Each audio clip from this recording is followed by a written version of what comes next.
Hi నేను సతీష్. మరి top 5 contestants అయితే చూసారు కదా. మిస్డ్ కాల్స్ నెంబర్స్ కూడా కింద డిస్క్రిప్షన్లో పెడతా, లేదంటే కామెంట్ సెక్షన్లో పిన్ చేస్తా. ఖచ్చితంగా ఈ వీడియో 12 గంటల లోపే మీరు కూడా ఒకసారి ఓటు వేసేస్తే ఈ సండేకి సంబంధించిన ఓటు కూడా వినియోగించుకున్నట్టు అవుతుంది.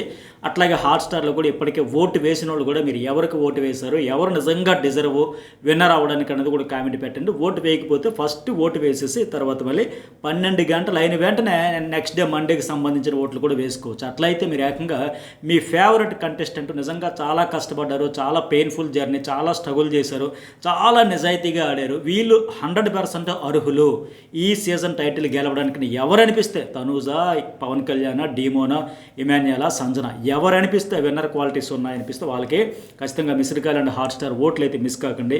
12 గంటల్లోపు వాడుకుంటేనే 6 రోజులు ఓటు వేయగలుగుతారు. నేను 1-2 సార్లు మరీ చెబుతా ఉన్నా, ఎందుకంటే నిజంగా డిజర్వ్ అనుకునే వాళ్ళకి అన్యాయం జరగకూడదు, మీరు సపోర్ట్ ఉంటుందని వాళ్ళు కూడా వచ్చారు కనుక ఓటు వేయండి. అట్లాగే అప్డేట్స్ ఈ వీడియోకి చూసే ముందు కూడా లైక్ అండ్ కామెంట్ కూడా పెట్టేసేయండి. అప్డేట్స్ చూశారు కదా, ఈవేళ నామినేషన్ ప్రాసెస్ కూడా ఎవరెవరు ఎట్లా అవుతారని కూడా నేనే కదా ఫస్ట్ చెప్పాను. మనం ఇచ్చిన తర్వాత చాలామంది అప్డేట్స్ అన్నీ పెడతా ఉంటారు, ఎదురు చూస్తూ ఉంటారు ఎప్పుడు వస్తుందా అని. కాకపోతే నేను ఇన్స్టాలో కొన్ని పెట్టట్లేదు కానీ అప్డేట్స్ అవి క్రెడిట్ కన్నా ఇచ్చుంటే బాగుండేది. ఎనీవే అందరూ ఇంతకుముందు నేను చాలాసార్లు చెప్పినట్టుగా మీకు ఆ ఎగ్జైట్మెంట్ ఉంటుంది కనుక ఈరోజు ఏం జరిగింది ఏంటి అనేది. సో అప్డేట్స్ కావచ్చు, రివ్యూస్ కావచ్చు, అనాలిసిస్ కావచ్చు, ఓటింగ్ అనాలిసిస్ కూడా క్లియర్గా 100% అక్యురేట్గా ఉంటాయి. కొన్ని అప్డేట్స్ అంటే నాకున్న సోర్సెస్ ద్వారా, హై సోర్సెస్ ద్వారా తెచ్చుకొని చెబుతా. బట్ అనాలిసిస్ అయితే మై నాలెడ్జే కదా, కంప్లీట్గా మై ఎక్స్పీరియన్స్ అండ్ నాలెడ్జ్. మరి ఎవరు విన్నర్ కాబోతున్నారు, ఏం జరగబోతుంది అనేది కూడా ఒక స్పెషల్ వీడియో అప్లోడ్ చేస్తా. ఆ వీడియో కూడా మిస్ కాకండి. Journalist Satish news ball big boss తర్వాత కూడా మనం చాలా టాపిక్స్ మీద అయితే మాట్లాడుకుందాం. సార్ ఇప్పుడు ఫస్ట్ మాట్లాడాల్సింది 5th ఫైనలిస్ట్ అని చెప్పేసి బర్నీ సంజన ఉంచారు కదా. ఫీనిక్స్ బర్డ్ వింగ్స్ లాగడంతో సంజన మొత్తానికి 5th ఫైనలిస్ట్ అయిపోయింది. చాలామంది హ్యాపీ ఫీల్ అయ్యి ఉంటారు. బర్నీ పోనీ అవుట్ అయిపోతే అయిపోయాడు, కానీ కెప్టెన్ అనేది పోనీ ఒక వెలిదైతే తీరింది కదా, సాటిస్ఫాక్షన్ అదైతే మిగిలింది, ఆయనకు వెళ్ళిపోయాడు. కాకపోతే ఇక్కడ తనూజ గురించి మీరు ఇప్పుడు అంటారు కదా, తనూజ అంటే మీకు నచ్చదు, తనూజ అంటే పడదు, తనూజ గేమ్ ఎందుకు నచ్చుద్ది. ఇగో ఈరోజు చూస్తే మీకు ఏమర్థమైంది, బర్నీ అవుట్ అయిపోయాడనా లేకపోతే సంజన సేవ్ అయిపోయిందనా? ఎందుకంటే బర్నీ అవుట్ అయిపోతే అంత బాధపడిపోవడం ఎందుకు, అంత ఏడవడం ఎందుకు? ఆయన ఎంత ప్రాధేయపెట్టాడు, ఎంత బతిమలాడాడు, చూసిన వాళ్ళకి మనకే అనిపించింది అయ్యో పాపం కదా, మరి అంత బతిమలు ఆడుకోవాలా? హ్యూమనిటీ అనేది కూడా చూడాలి కదా. ఆవిడ గేమ్ ఎట్లా ఆడిందో చూసాం. ఇదే బారిన ఆ సంజన ఆ సుమంతో కలిపి వాళ్ళని కిందకి లాగింది, డీమోన్ పవన్ అండ్ ఇమాన్యుయల్. మళ్ళీ వాళ్ళని ఇమాన్యుయల్ అండ్ డీమోన్ పవన్ కలిపి ఈ బర్నీ సంజనని కిందకి లాగింది, ఈవిడేమో పైకి వచ్చేసింది. సరే, పార్ట్ ఆఫ్ గేమ్, రకరకాల స్ట్రాటజీలు, ఆ స్ట్రాటజీలు కూడా చూసే వాళ్ళకి నచ్చితే నచ్చవచ్చు, నచ్చకపోతే కన్నింగ్ గేమ్ అనొచ్చు, ఏదో ఒకటి పక్కన పెడితే. బర్నీ ఎంత ప్రాధేయపడ్డాడు, ఎంత బతిమలాడాడు, కనీసం హెల్ప్ చేయలేదు. ఈరోజు అంత ఏడ్చేసి బాధపడిపోయి ఎందుకు ఈ డ్రామా, దీన్నే డ్రామా క్వీన్ అనేది. ఇప్పుడు ఆయన ఏమన్నాడు తెలుసా, లిటరల్గా ఆ రోజు లైవ్ చూస్తే అయ్యో పాప మరి అంత ప్రాధేయపడాలా, 4 మెట్లు కిందగా దిగిపోయి తనంతను తగ్గించుకొని ప్లీజ్ నాకు హెల్ప్ చేయండి, ప్లీజ్ తనుజ నాకు హెల్ప్ చేయి అని ఎంత బతిమలాడాడు అంత బతిమలాడుకున్నాడు. నాకు ఇది చాలా ఇంపార్టెంట్, తేడా అయితే అవుట్ అయిపోతా, గేమ్ నుంచే వెళ్ళిపోతాను ప్రాధేయపడినా ఈరోజు సరే ఆ రోజు చేయలేదు, చాలా రెక్లెస్గా మాట్లాడు. ఏమంటే నాకు ఈ మధ్య ఇమాన్యుయల్ ఏంది స్టాండ్ తీసుకుంటున్నాడు అంటే ఇతను గుండెలో గుచ్చుకున్నట్టు అయింది. ఈ మధ్య తీసుకున్నాడని నువ్వే అంటున్నావు కదా. అంటే ఇతను డే 1 నుంచి ప్రతి టాస్క్లో, ప్రతి ఎపిసోడ్లో, ప్రతి సీన్లో ఒక నాన్న అటు నుంచి ఆయన నుంచి హార్ట్ఫుల్గా కనెక్ట్ అయిపోయాడు. ఈవిడ మాత్రం పక్కా ప్యూర్లీ కమర్షియల్గానే ఉండింది. అందుకే ఆయనకి అంత బతిమలాడిన ఛాన్స్ ఇవ్వకుండా ఇప్పుడు మళ్ళీ డ్రామా అంతా చూస్తే కంపరం వస్తుంది ఆడియన్స్ చూసేవాళ్ళకి ఖచ్చితంగా. ఎందుకంటే హెల్ప్ అంటే ఆయనకి తెలుసు 1+1 ఆఫర్ లాగా ఈ తనూజ ఖచ్చితంగా నాకు సపోర్ట్ చేసిందంటే ఆటోమేటిక్గా పవన్ కళ్యాణ్ కూడా చేస్తాడు. అవన్నీ తెలిసే ఎంత రిక్వెస్ట్ చేయాలి అంతా చేస్తే చేయకుండా ఈరోజు మళ్ళీ ఇంత చేస్తూ ఉంటే మరి ఆడియన్స్కి ఏముంటుంది, ఎందుకు ఇంత డ్రామా, ఎందుకు ఇంత సీను మళ్ళీ క్రియేట్ చేసేసి. అట్లాగే లాస్ట్లో కూడా చూడండి, ఆయన వెళ్ళేటప్పుడు కూడా చెప్పాడు, కానీ వేరే వాళ్ళతో మాట్లాడితే బాధపడి ఉండొచ్చు, కానీ నీ ప్రయారిటీ నీకు ఇచ్చాడంటే 100% ఇచ్చాడు. తనను తగ్గించుకుని కూడా ప్రయారిటీ ఇచ్చాడు. నాకంటే తనూజ డిజర్వ్, నాకంటే తనూజ కెప్టెన్ ఇతను అవ్వకపోయినా సరే ఆ ట్రైన్ టాస్క్లో రామరాజుని తీసేటప్పుడు కూడా ఆవిడ అవ్వలేదు, ఆవిడైతే బాగుంటుంది, నాకంటే ఎక్కువ డిజర్వ్, ఎన్నో రకాలుగా తనను తగ్గించుకొని ఇచ్చినందుకైనా కనీసం ఒక ఛాన్స్ ఇచ్చి ఉండొచ్చు కదా. వాళ్ళ ముగ్గురిని కలిపి ఇతను లాగించేసి డ్రామా అంతా క్రియేట్ చేసేసి, ఒకవేళ భరణి ఆ రోజు మళ్ళీ ఇటు నుంచి మొదలు పెట్టాలి అటు నుంచి మొదలు పెట్టాలంటే నేను వెనక్కి వెళ్తున్నాను, వెనక్కి వెళ్ళింది కూడా అందుకే, భరణి ఎవరికి వేస్తారో చూసి నాకేస్తే నేను వేసేస్తా, నువ్వు నన్ను తీసినప్పుడు నేను తీయడానికి ఏమి అని మాదిరిగా. అఫ్కోర్స్ అప్పటికి ఆయనకు 3 ఓట్లు పడ్డాయి, ఎటు రేసు రోజు తప్పుకుంటాడు కనుక అప్పుడు మరి సంజన వైపు ఇట్లా మారింది. కానీ మొత్తానికి ఆయన అయితే చెప్పాడు, నాన్న పిలిచావు పిలిచావమ్మా, నేనైతే అంత దుర్మార్గుడిని కాదు, ఆయన తోసిపెట్టేది. ఎందుకంటే ఆయన చెబుతానే కదా ప్యూర్లీ హార్ట్ఫుల్గా కనెక్ట్ అయిపోయాడు. ఇక్కడ ఈవిడ మాత్రం ప్యూర్లీ కమర్షియల్గా నాకు ఎవరు ఉపయోగపడతారు, ఎంత ఉపయోగపడతారు.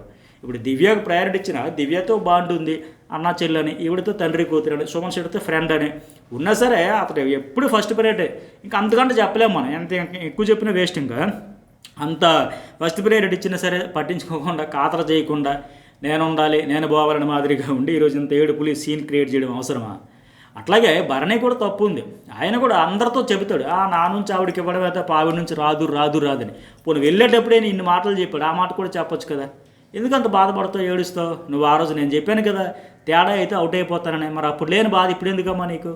ఏదో ఊహించని రీతిలో నాకు అవకాశం లేదు, అనవసరంగా చేజారిపోయింది, ఎందుకు ఇట్లా? వద్దు, నేనైతే హార్ట్ఫుల్గా కనెక్ట్ అయ్యా, బట్ నీ నుంచి లేదు అని ఒక్క మాట చెప్పుంటే బాగుండే, చెప్పలే.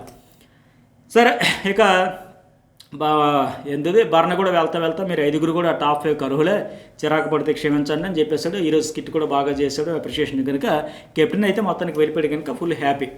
సో ఆయన మొత్తానికి చాలా చాలా చాలా హ్యాపీగా ఫీల్ అయిపోయాడు.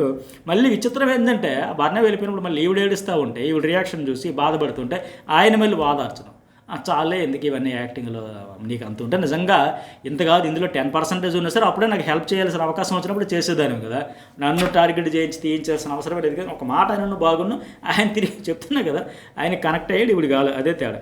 సరే, ఇక మిగతా ఎపిసోడ్ వైజ్ చూసుకుంటే 50 lakhs మారుతి కార్ ఏదో అన్నారు కదా గిఫ్ట్, ఏముందో అందరూ మ్యాక్సిమం భరణ అయితే ఓల్డ్ ఏజ్ హోమ్స్కి దానికోసం ఇస్తానన్నాడు.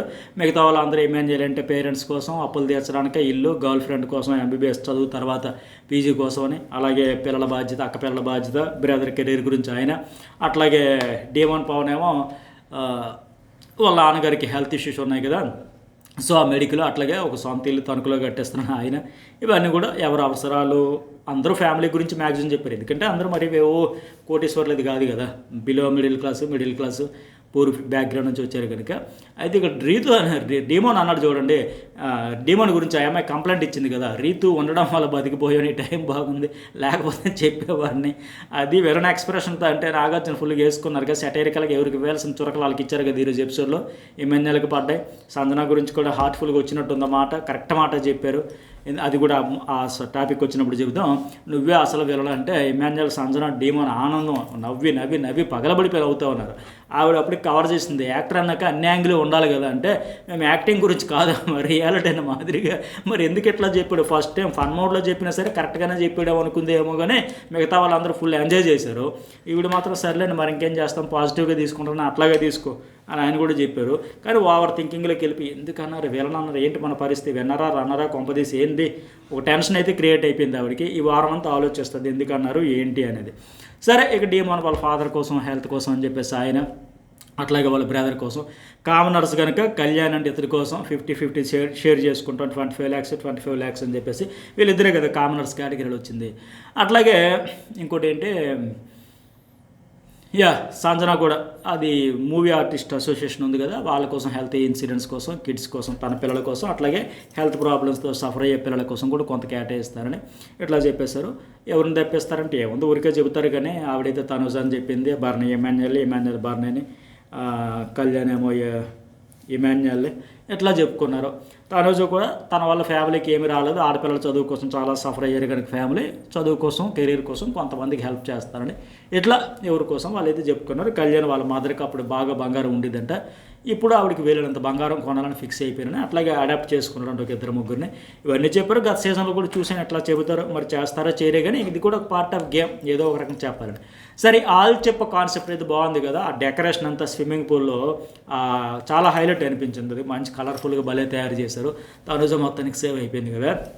ఇక్కడ మళ్ళీ అడిగితే ఇమాన్యుయల్ అడిగారు చూసారు హోస్ట్, తనుజ విరడంటే ఎందుకు విరగబడి ఎందుకు అంత ఎంజాయ్ చేసి, ఎందుకు అంత నాకు నీ మనసులో మాట ఏది నుండి చెప్పొచ్చు కదంటే ఇమాన్యుయల్ చెబుతాడా, ఆ చెప్పే ధైర్యమే ఉంటే, ఆ గట్సే ఉంటే అతడు ఎందుకు వెనకబడతాడు రేసులో, ఆవిడ అనేసరికి ఇంకా భయపడిపోయి వెనక్కి వెళ్ళిపోవడమే తప్ప అనిపించిందంటే మాకెందుకు అట్లా కనిపించింది, సింక్ అయింది, ఏదో ఒకటి చెప్పొచ్చు కదా. ఇప్పుడు ఏదో ఒకటి చెప్పొచ్చు, ఏది చెప్పడం. అందుకే హోస్ట్ ఇక్కడ పర్ఫెక్ట్గా చెప్పారు. నువ్వు మీ మమ్మీలా కాదు, మీ మమ్మీలా జెన్యూన్ కాదు. మమ్మీ అయితే కరెక్ట్గా నెక్కచ్చిగా చెప్పేసింది. నిజంగా సంజన ఏ మాటకి ఆ మాట, ఎవరైనా కానీ తనకి ఏది అనిపిస్తే అది చెప్పడంలో తోపు అంతే. అంత పర్ఫెక్ట్గా నెక్కచ్చిగా కరెక్ట్గా చెప్పడం. ఈయనకైతే చురకలు అంటించారు హోస్ట్. అట్లాగే సీన్ క్రియేషన్ అంటే ఈ సీజన్లో ఎక్కువగా గొడవలైనవన్నీ బాగానే ఉన్నాయి కదా. భరణే బాగా చేశాడు రీతి గురించి, ఆ మ్యాన్ హ్యాండ్లింగ్ సిచ్యువేషన్లు కావచ్చు, మన ట్రయాంగిల్ టాస్క్లో కూడా ఆవిడ కూర్చొని నేను గెలిచినప్పుడే బిగ్ బాస్, ఎందుకు బిగ్ బాస్ ఎట్లా చేస్తారు అనేది భలే చేశాడు ఆయన, చాలా బాగా చేశాడు. ఇంకెవరు చేశారు బాగా, ఇమాన్యుయల్ సుమన్ శెట్టిది బాగా చేశాడు. అట్లాగా భరణి తనూజ రమ్యలాగా అది కూడా బాగుంది. విజిల్స్, క్లాప్ వే, చేయవేరా పేపర్ చేయరా, తూ అన్న వేయరా. అప్పుడైతే అలాగ అన్నాను కానీ ఇప్పుడు వేయరా. ఆ పోపు కూడా మరి అంత హిట్ కాలేదు కానీ మిగతావన్నీ బాగానే ఉన్నాయి సరదాగా. ఆ సుమను సంజన రంగు పూసి నామినేషన్ సుమన్ లాగా అయితే ఆయన బాగా చేశాడు. ఏం పేరు, ఇమాన్యుయల్. ఎప్పుడో స్టార్టింగ్లో అయింది కానీ మంచిగా చేశాడు. ఈ డీమన్ పవన్ కూడా మనం ముందే చెప్పుకున్నదే కదా, ఒక వాళ్ళు బ్రేక్ చేసేసి కళ్యాణ్ బ్రేక్ చేస్తాడు. డీమన్ పవన్ అయితే థర్డ్ ఫైనలిస్ట్ అవుతాడని. తర్వాత ఇక్కడ కంప్లైంట్స్ అండ్ ఫ్రస్ట్రేషన్ కూడా చూసారా. ఇది సరదాగా ట్రీట్ కోసం వాళ్ళకి ఏదో ఫుడ్, చాక్లెట్స్, కేక్స్, స్వీట్స్ వీటి కోసం పెట్టినప్పుడు కూడా వీళ్ళని తనూజతోనే స్టార్ట్ చేద్దామంటే హోస్ట్ ఇక్కడ క్లారిటీ ఇచ్చారు. సరే ఎందుకన్నా తెలుసమ్మా, ఈ ఓవర్ థింకింగే, నేను వీళ్ళని అనగానే దాని గురించి ఆలోచిస్తాను అంటే అదొకటి సార్, పగలబడి నవ్వాడు కూడా, అదొకటి సార్ అని చెప్పింది. ఓకే, కానీ ఇక్కడ కూడా చూసారా ఎంత తెలివిగా ఈ అమ్మాయి గేమ్ ఆడుతుంది అనడానికి ఉదాహరణ. మిగతా వాళ్ళు అయిపోయింది గేమ్ ఓవర్ అన్నట్టు కామ్గా అయిపోయారు, సైలెంట్ అయిపోయారు. బట్ ఏ అవకాశం వచ్చినా సరే అవతల వాడిని ఎట్లా వరద జల్లాలి, బ్లేమ్ చేయాలి, నెగిటివ్ చూపాలి, హైలైట్ చేయాలి, వాళ్ళది ఫేక్ అని మాదిరిగా ఎక్స్పోజ్ చేయాలని పరితపించిపోతూ ఉంటుంది. సిచ్యువేషన్ వచ్చినప్పుడు చేయొచ్చు నిజంగా. కానీ ఇలాంటి ఫన్ మోడ్లో అందరూ కూడా ఒక హ్యాపీ మోడ్లో టాప్ 5 ఇదంతా ఫినాల వీక్ వచ్చేసాం, గేమ్ అంతా అయిపోయింది దశలో కూడా ఆ ఇమాన్యుయల్ మీద చూడండి. ఆ రోజు నామినేషన్ల టైంలో నామినేషన్ కాదు అంటూనే ఎంత చెప్పిందో, ఈరోజు కూడా సేమ్ డైలాగ్సే. ఆ రోజు సీరియస్గా అగ్రెసివ్గా చెప్పేసి లాస్ట్లో ఫ్రెండ్షిప్ అని ఒక కలరింగ్ ఇచ్చినట్టుగా ఇప్పుడు కూడా ప్రేమతో చూసుకుంటా, ప్రేమతో మాట్లాడితే ఇమాన్యుయల్తో, ఈవిడ ప్రేమతో, ఈ రెండు నమ్మేశారా? ప్రేమతో చూసుకుందా, ప్రేమతో మాట్లాడిందా? అట్టగా నీకు బుద్ధి ఉందా లేదా? నువ్వెవడి చేసేసి మైండ్లో ఏదో పెట్టుకొని అంటే ఇతను ఎప్పుడైతే టైటిల్ డ్రెస్లో ఆవిడకి పోటైనా, ఆవిడకి ఎప్పుడైతే ఇన్పుట్స్ అన్ని రకాలుగా వచ్చాయో ఇక ఈవిడ పెట్టుకుందా, ఇతన్నే మనం టార్గెట్ చేయాలి, ఇతన్నే బద్నాం చేయాలి, ఇతరులో నెగిటివ్ చూపాలి, ఇతడు మైనస్లో హైలైట్ చేయాలి, ఇతడి గేమ్ను మనం ఎక్స్పోజ్ చేయాలి, ఈవిడ మైండ్లో పెట్టుకుంది. అట్లానే ఆయన పెట్టుకోలేదంటే ఆయనే పెట్టుకున్నాడు. కానీ అతను ఈవిడ దగ్గరికి వెళ్ళకూడదు, ఈవిడ జోలికి వెళ్ళకూడదు, ఈవిడతో గొడవ పడకూడదు, ఏమో నెగిటివ్ అయిపోద్దామని దూరంగా ఉన్నాడు. బట్ ఈవిడ కావాలని వాంటెడ్లే సమయం సందర్భం వచ్చినా రాకపోయినా సీన్ క్రియేట్ చేసుకున్న ఆ రోజు నామినేషన్లో ఇమ్ము అని చెప్పింది. అందరూ నామినేషన్ అనుకున్నారు. లాస్ట్లో అంటే పక్కా ప్రిపేర్డ్గా ప్లాన్డ్గా వచ్చి చెప్పింది. ఆ డీమోన్ అడిగాడు కదా, ఏంటి జోకా ఎంతసేపు అంటే జోకో గేకో, మై ఫస్ట్ నామినేషన్ ఇమాన్యుయల్ అనలేదు కదా, నా ఫస్ట్ నామినేషను డీమోన్ పవన్ అని చెప్పిందంటే ఎంత క్లారిటీతో గేమ్ ఆడుతుందో అర్థమైంది.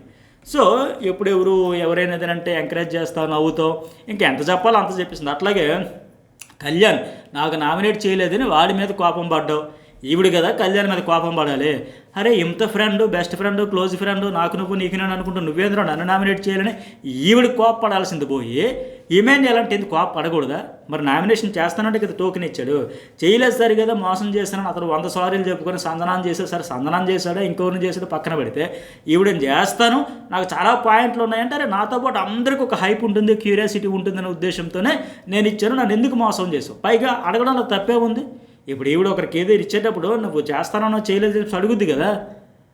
సో దాని మీద కోపపడ్డావని చెప్పేసి అంటే కోపపడకూడదా? తప్ప. అట్లాగే బయట నుంచి నేనే ఫ్రెండ్ కదా, 3 వీక్స్ తర్వాత ఏమైంది? బయట నుంచి షో కోసమే ఫ్రెండ్షిప్ కదా. పైగా ఇక్కడ అన్నింటికంటే హైలైట్ కామెడీ ఏంటంటే ఈవిడ అవతల పడితే తప్పు, ఈవిడ అరిచేసినా ఈవిడ తప్పు కాదు, ఈవిడ రాంగ్ డెసిషన్ తీసుకున్నా, ఈవిడ ఫేక్ ఆడినా ఫౌల్, ఈవిడ తప్పు కాదు, నీ వల్లే బిగ్ బాస్తో తిట్టించుకున్నానంట. ఇది ఎంత దారుణం అండి. నాగ్ సార్తో కూడా ఆ రోజు నామినేషన్లో నాగ్ సార్తో కూడా తర్వాత నామినేషన్లో అట్లా పర్సనల్ క్లారిఫికేషన్స్, ఈ వివరాలు అన్నీ కూడా నామినేషన్లో అప్పుడు ఇచ్చుకోవచ్చు. నాగ్ సార్తో కూడా కంప్లైంట్ నాకు ఎందుకు వచ్చింది నీ వల్లేనంట. ఇమాన్యుయల్ చెప్పాడా, తనుజ నామినేషన్ల దగ్గరకు వచ్చి నామినేషన్ ప్రాసెస్కి రెస్పెక్ట్ ఇవ్వకుండా నీ పర్సనల్ క్లారిఫికేషన్స్ ఏమైనా ఉంటే నాకు తిట్టు, నన్ను చెప్పు, లేకపోతే ఇట్లా క్రియేట్ చేసుకుని సీను.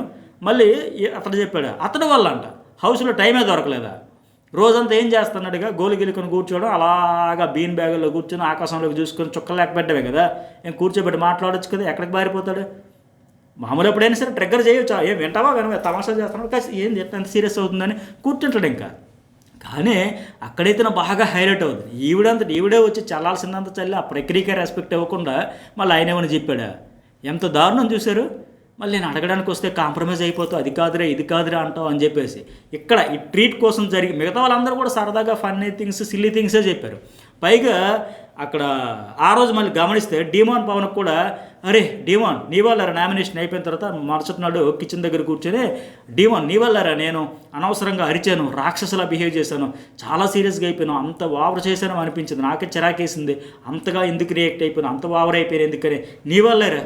ఆయన ఏం చేశాడు? అప్పుడేమో డీమాన్ వల్ల అని చెప్పింది, ఇప్పుడేమో ఇతడు ఎమాన్యుయల్ వల్ల అని చెప్పింది. అంటే మన ఆడియన్స్ ఆయన వచ్చి ఒకటి గట్టిగా ఇదే పాయింట్ మీద ట్రిగ్గర్ చేసినట్టు అడిగారు కదా, బెస్ట్ ఫ్రెండ్ అన్నావు ఎందుకు అట్లా చెప్పు, అలాగే 2 వారాల తర్వాత అమ్మా నార్మల్ అయ్యో, ఇవన్నీ అడగడంతో ఓహో ఇది బాగా డ్యామేజ్ అయిపోయినట్టుగా ఉంది, ఇతడు ఎంత గట్టిగా అడిగాడంటే దీనికి కవర్ డ్రైవ్లు వేద్దాం, నా తప్పే లేదు, తప్పంతా ఆ రోజు డీమాన్ పవన్ వల్ల. మరి జోక్ అని అడగడా? ఇంతసేపు మాకేమో చెవులు పడేలాగా, చెవులో మరి రక్తం పడేలాగా వాయించేసి ఫైనల్గా నామినేషన్ కాదంటే మరి మండదా ఆయనకి. అందుకే అడిగితే అప్పుడేమో అట్లా చెప్పింది, అమ్మకి అరవడం ఇష్టం ఉండదు, అనవసరంగా అరిచేసాను, నేనే రాక్షసులాగా చేశాను, నా మీద నాకే కోపం వచ్చింది, చిరాకేసింది, చాలా మాటలు ఆవిడే తిట్టుకుంది. అప్పుడేమో అతని వల్ల అంటే ఇప్పుడు మళ్ళీ ఎమాన్యుయల్ వల్ల అంటే. ఇవి తెలివితేటలు కూడా అంటారు, అతి తెలివితేటలు అంటారు. ఈ అతి తెలివితేటల వల్లే ఈవిడ ఆ టైటిల్ రేస్లో ఉండే ఆమె ఇప్పుడు పొజిషన్ ఏంటంటే ఒక స్పెషల్ వీడియో చెప్పా కదా, అందులో మాట్లాడుకుంది మరి టైటిల్ కొట్టదా ఏంటి అనేది. సరే డీమోన్ ఏంటంటే ఫన్నీ మోడ్లో చెప్పేస్తారు, అందరూ కూడా అదే యాటిట్యూడ్లో ఉన్నారు. ఇంకా తను వంటలు వచ్చారు పొగరండి, కొంచెం అందమందని పొగరండి, కాంప్లిమెంట్ ఇచ్చినా తనకే ఇవ్వాలి, ఏది కూడా అస్సలు ఒప్పుకోదు, అందరూ పొగడాలి, అలా ఫన్నీగా చేశాడు. ఎమాన్యుయల్ కూడా సంజన గొడవలు వద్దన్నా మీరు వచ్చి నన్ను అడుగుతారు, ఆవిడ ఎంత చెప్పినవి ఉందో లాస్ట్ వీక్ ఇవన్నీ సిల్లీ థింగ్స్ ట్రీట్ కోసం. బాగానే కూడా అట్లాగే సంజన మీద కాఫీ కప్స్ టీ కప్స్ చిన్నవి సిల్లీ థింగ్సే. కళ్యాణ్ కూడా బాగానేకి ఈయనకి ఆకలిస్తాను నా మీదకి వస్తాడు, అట్లా కంప్లైంట్ ఇచ్చాడు, నన్ను తినేసాడు ఆ రేంజ్లో. ఇక్కడ మళ్ళీ సంజన మిగతా వాళ్ళని ఫన్నీ. సంజన 100% బయట ఆడియన్స్ ఇప్పుడు డీమాన్ పవన్ గురించి ఏ ఫీడ్బ్యాక్ అనుకుంటున్నారో, ఈ డీమోన్ ఇంతకు ముందు ఏమైపోయాడు బా, అనవసరంగా ట్రాక్లో పడి బిస్కెట్ అయిపోయాడే. డీమోన్ అయితే ఫస్ట్లో వచ్చినప్పుడు ప్రియాకలు అయిన వేద్దాం అనుకుంటే నాకు బ్రదర్ సిస్టర్ బాండ్ తప్ప బాండ్ వద్దు, లవ్ తొక్క తోటకు వద్దని కరాఖండుగా చెప్పింది. అలాగే ఈ తనుజ వైపు కూడా చూస్తే ఎమాన్యుయల్ వాళ్ళు సెటైర్లు వేశారు, ఏం తప్పే ఉంది, బ్రహ్మానందం అదురు సినిమా డైలాగ్ ఉంటుంది కదా, ఈ పెద్దావిడికి ఆ కుర్రాడు ఒక అండగా తోడుగా ఉంటుంటాడు, ఆ టైప్లో ఎమాన్యుయల్ కూడా సెటైర్ వేస్తే ఎవర్రా పెద్దావిడ అని తనుజ కూడా అడిగింది. ఆ పెద్దవాడికి తోడుగా ఉందామనుకుంటే తప్పేంటి, ఆ సెటైరికల్ డైలాగ్ టైపు. మొత్తానికి డీమోన్ ఏంటంటే అఫ్కోర్స్ ఆయన కామన్ మ్యాన్ కదా, ఒక ట్రాక్ ఉంటే కొన్ని రోజులు కంటెంట్ వస్తుంది, కొన్ని రోజులు సర్వైవ్ అయ్యవచ్చు అనుకున్నాడేమో, అందువల్ల పక్క ప్రిపేర్ అయిపోతే మనం వల పట్టుకునే వచ్చిన విషయం అర్థమైంది. అయితే ఈరోజు లైవ్లో ఎపిసోడ్ అయిపోయిన తర్వాత రియలైజ్ అవుతాడు, మళ్ళీ మరొకసారి వచ్చినట్టయితే నా కోసమే నేను ఉంటాను, వాళ్ళ కోసం వీళ్ళ కోసం కాదు, ఇప్పుడు కళ్ళు తెరిచాడు. ఎందుకంటే ఇక్కడ సంజన ఎంత పర్ఫెక్ట్గా చెప్పింది, అరే demon first week captain contender చేశా, కానీ తర్వాత నన్ను పట్టించుకోలే, నన్నంటే నీ గురించి కూడా నువ్వు పట్టించుకోలేదని మాదిరిగా క్లియర్గా చెప్పింది. మళ్ళీ ఈ వీక్ ఎట్లా ఉన్నావో ఫస్ట్ వీక్ నుంచి ఇలాగే ఉంటే నీ కోసం అమ్మాయిలు బయట క్రేజీగా ఉండేవాళ్ళరా, అది 100% ఫ్యాక్ట్. అసలు ఎందుకంటే down to earth, calm going, calm and composed nature, ఆచితూచి మాట్లాడుతాడు, అగ్రెసివ్ కాదు, యారగెన్సీ లేదు, ఓవర్ కాన్ఫిడెన్స్, ఓవర్ బిల్డప్ ఉండదు. సో ఓవరాల్ జర్నీ కరెక్ట్గా చెప్పింది. రోజు 4 గొడవలు, 4 హగ్స్, 4 కాంప్రమైజులు, 4 ఏడుపులు, 4 పెడబొబ్బులు, ఇవే కదా. 13 వీక్స్ తర్వాత కానీ నీ కళ్ళు అస్సలు తెరవలేదు కానీ 100% సంజన చెప్పింది డీమోన్ కూడా అర్థమైంది. హోస్ట్ నుంచి కూడా ఈ సీజన్లో ఎన్నడూ లేనిది ఈ వీకెండ్లో రెండు రోజులు కూడా ఆయన ఫుల్గా అప్రిషియేట్ చేసి ఫన్ క్రియేట్ చేసి అవన్నీ చేస్తా హౌస్మేట్స్ నుంచి, ఆ హోస్ట్ నుంచి వచ్చేటప్పుడు ఆయనకు కూడా తెలుస్తుంది కదా, ఆహా నా నుంచి ఇదే కోరుకున్నదా, మన ఒరిజినాలిటీ మిస్ చేసుకున్నాం అనవసరంగా ట్రాక్లో పడి అర్థమైంది. సరే ఈ 4th ఫైనలిస్ట్ ఆయన ఎమాన్యుయల్ బాక్స్ నుంచి పేరైతే రివీల్ చేస్తారు కదా. ఇక 5th ఫైనలిస్ట్ బర్నీ సంజన, ఫీనిక్స్ బర్డ్, అది కాన్సెప్ట్ బాగుంది, బర్డ్ కూడా బలెట్ డిజైన్ చేసి ఈ అప్డేట్ కూడా మనకి కదా ఫస్ట్ చెప్పింది. సంజన మొత్తానికి 5th ఫైనలిస్ట్. ఇక్కడ చెప్పా కదా, ఆ తనుజ అతి నిజంగా అవుట్ అయిపోతే అంత బాధ ఉందా, నిజంగా నీకు అంత బాధ ఉంటే ఆ రోజు సేవ్ చేయొచ్చు కదమ్మా, హెల్ప్ చేయి, లిటరల్లీ బెగ్గింగ్ అనే స్టైల్లో అడిగాడు. అడుగుతాను తప్పే ఉంది, అడుగుతాను రిక్వెస్ట్ చేసుకున్నాడు, హెల్ప్ చేయండి అని 1% కూడా కన్సర్న్ చూపలే. చాలా యాటిట్యూడ్ నువ్వు అసలు ఎప్పుడు తీసుకున్నావు స్టాండ్ అని మాదిరి వెంట్రుకలా తీసిపడేసింది. అతను ఈవిడి కోసం స్టాండ్ తీసుకున్న ప్రతిసారి బ్యాడ్ అయ్యాడు, నెగిటివ్ అయ్యింది విపరీతంగా. దమ్ము సిరీస్ని విసిరేసినప్పుడు ఈ అమ్మాయిని ఇంతలాగా బౌన్సర్లా ప్రొటెక్ట్ చేసి ఆవిడ గుంజబడేస్తే ఎంత బ్యాడ్ అవ్వాలో అంత అయ్యింది. ఆ వాటర్ పూల్ టాస్క్లో పడుకునేటప్పుడు కూడా వాటర్ పోసి అందరు సపోర్ట్ కూడా 1-2 ఎన్నిసార్లు అని చెబుతాం. ఇతని కోసం కూడా ఇతను స్టాండ్ తీసుకోలేదు, ట్రైన్ టాస్క్లో కెప్టెన్ టాస్క్లో కూడా ఆడియన్స్ నీ కోసం నువ్వు నిలబడకపోతే నీకెందుకయ్యా అని అతనికే మైనస్ అయింది తప్పలే. అంత బతివులాన్ని హెల్ప్ చేయలేదు. ఇప్పుడేమో ఏడ్చేసి ఫీల్ అయిపోయి మళ్ళీ కాళ్ళకి దండం పెట్టి బ్లెస్సింగ్స్ ఇవన్నీ. ఎందుకంటే ఇవి నేచర్ ఎట్లా ఉందంటే ఓవరాల్ సీజన్ చూస్తే మీ ఇంటికి వస్తే ఏమిస్తావు, మా ఇంటికి వస్తే ఏం తెస్తావు, ఇలాగే నేచర్ అంతా సాగింది. ఇక భరణి కూడా వెళ్తా మంచి ఫీడ్బ్యాక్ ఇచ్చేసాడు. అందరూ అర్హులే ఎంతవరకు వచ్చారంటే చిరాకు పడితే క్షమించండి అనేసారు. అట్లాగే హ్యాపీగా చెప్పేసి మంచిగానే చెప్పాడు. ఏబీ గురించి మనం ఇదివరకు చాలాసార్లు మాట్లాడుకున్నదే. ఇంకా సంజన గురించి కూడా బాగా చెప్పాడు. మాకు మైనస్లు అనిపించినా తనకున్న ఫైటింగ్ స్పిరిట్ వల్ల ఇక్కడ ఉందంటే 100% ఫ్యాక్ట్ అది. ఈ సీజన్లో ఇంతమంది కంటెస్టెంట్లు వచ్చినా ఊరంతా ఏకమైన నేను చూసిందే, నేను నమ్మింది, నేను చెప్పాలనుకున్నది సూటుగా చెబుతా, ఎవడైనా ఐ డోంట్ కేర్ అనే యాటిట్యూడ్, ఆ కాన్ఫిడెన్స్, ఆ ఫైటింగ్ స్పిరిట్ వల్ల ఎంతవరకు వచ్చింది ఆవిడ. సో భరణికి కూడా బాధ ఎలిమినేషన్ అంటే, కానీ నాకంటే బాగా ఆడింది, నన్ను కొట్టింది అనుకున్నాను, నిజంగా ప్రౌడ్ ఫీల్ అవుతుందంటే 100% సంజన డిజర్వ్. ఈ సీజన్లో ఫస్ట్ డే నుంచి ఎన్నో రకాలుగా టార్గెట్కి గురైన ఏమాత్రం సపోర్ట్ రాకపోయినా హౌస్మేట్స్ నుంచి ఆఖరికి ఎమ్మెన్ నుంచి కావచ్చు, హోస్ట్ నుంచి కావచ్చు, వీకెండ్లో కాకపోయినా సరే ఈరోజు హోస్ట్ అయితే చెప్పారు నెక్కచ్చిగా కరెక్ట్గా మీ మమ్మీ అయితే చెబుతుంది నువ్వు చెప్పవు అని చెప్పేసి. ఆవిడ తెలివైన ఆవిడ, స్ట్రాంగ్ ప్లేయర్. చాలామందికి ఫిమేల్కి జనరల్గా బయట ఉండే మహిళలకైతే చాలామందికి ఆవిడ ఇన్స్పిరేషనే. ఎందుకంటే ఆ రీతు చౌదరితో ఆ వీకెండ్లో ఆల్మోస్ట్ ఎపిసోడ్ అంతా డ్రిల్లింగ్ చేసిన నిటారుగా నిలబడింది అంతే. వెళ్ళమంటే వెళ్తా, సెల్ఫ్ రెస్పెక్ట్ ఇంపార్టెంట్, నేనేం తప్పు మాట్లాడలే, అంత కాన్ఫిడెంట్గా అంత క్లారిటీతో ఆ ఫైటింగ్ స్పిరిట్ వల్ల రాగలిగింది. అదే గేమ్ చేంజ్ ఇవ్వడు జర్నీకి. ఇక డీమాన్ గురించి కూడా బాగా చెప్పాడు. ఫిజికల్ టాస్క్లని ఎరగొడతారంటే ఛాన్స్ వచ్చిన ప్రతిసారి వినియోగించకుండా very strong, very fit, 100% fact అది. ఎమాన్యుయల్ది కూడా చిన్న స్టాండింగ్ తప్ప అంత బాగానే ఉంది. ప్రతి టాస్క్ బాగా ఆడు, ఫోకస్ ఉంది, నువ్వు కూడా అర్హుడు, నిజంగా అర్హుడు ఆయన కూడా. కళ్యాణ్ కూడా సైనిక వందనం అని చెప్పేసి కామెంట్ కంపోజ్డ్. సుమన్కి నీకే నామినేషన్ చేయలేదు నేను, సో నీకు కూడా కప్పు గెలుచుకున్న అర్హత అయితే ఉందని చెప్పారు. ఆయన కూడా మిగతా కళ్యాణ్ అంటే ఆయన కూడా ఎంతసేపు తన కోసం ఆడితే ఆ గేమ్ ఏదో ఆ ఫోకస్ ఏదో తన మీద తనకు పెట్టుకుంటే ఇంకా బాగుండేది. కానీ మరి చెబుదాం, ఇతను మరి విన్నర్ రేసులో భరణి చెప్పాడు కదా ఉన్నావు అని చెప్పేసి ఎలిజిబుల్ అన్నాడు. ఇంతకీ ఎలిజిబుల్ అవుతాడో లేదో ఒక స్పెషల్ వీడియో చెప్పాడు కదా, దాని గురించి మాట్లాడుకుందాం. అలాగే తనుజకు కూడా ఇక్కడ కూడా క్లారిటీ ఇచ్చాడు. మళ్ళీ వాళ్ళతో వీళ్ళతో మాట్లాడితే బాధపడితే పడచ్చుక, నీ ప్రయారిటీ నీకు ఇచ్చానమ్మా, చాలాసార్లు ఇచ్చాడు, 100% ఇచ్చాడు. ఆవిడే అర్థం చేసుకోవాలి. ఆటలో అరటిపండు అయిపోయాడు, ఆవిడ ఆటలో ఇతనం. అన్ని బాండ్స్ని అన్ని ఫ్రెండ్షిప్ని కూడా నాకు ఎట్లా ఉపయోగపడతారనే చూసింది తప్ప పక్క ప్యూర్ కమర్షియల్గా. మరి మీకే అనిపించదు ఓవరాల్ ఎపిసోడ్ లైక్ చేయండి, కామెంట్ చేయండి, సబ్స్క్రైబ్ చేయండి, ఓటు వేసేసేయండి, ఎవరికి వేసారో కామెంట్ కూడా పెట్టండి.